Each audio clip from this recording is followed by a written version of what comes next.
He asked me to clean out the medicine cabinet, and as I was going through it, I was seeking something to help me sleep, and I noticed on the side of this bottle that it said may cause drowsiness.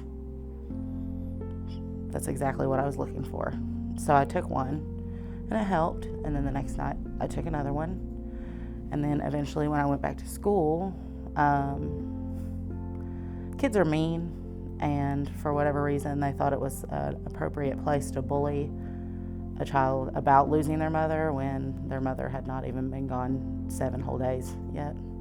Some kid made a remark to me about it, and this was at the point when the "your mom" jokes were super popular. But I couldn't handle it. I left, and I thought, well, if this helps me sleep at night, maybe if I take one in the morning, I'll walk through life unbothered. I can't pinpoint the exact thought process. I just thought maybe if it provided relief for this, maybe it would for that. Shortly thereafter, I fell out of a desk in my first period class, and I had a teacher pull me aside and tell me to get my act together because he knew what I was doing, but nothing else ever came of that.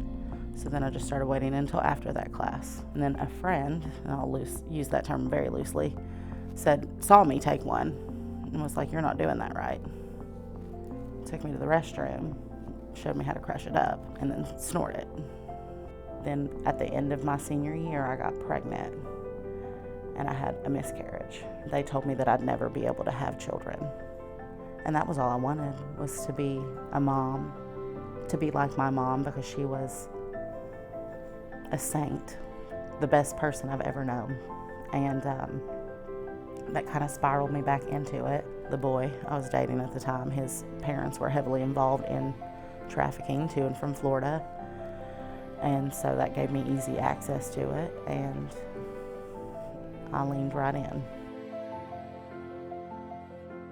For that time, it was roughly a year and a half, and then I got pregnant with who is now my oldest daughter. Was using when I found out, but I was able to stop, thankfully.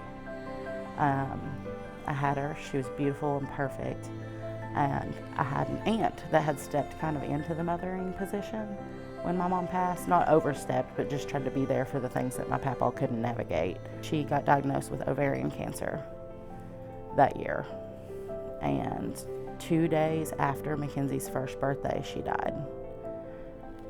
And there I went again.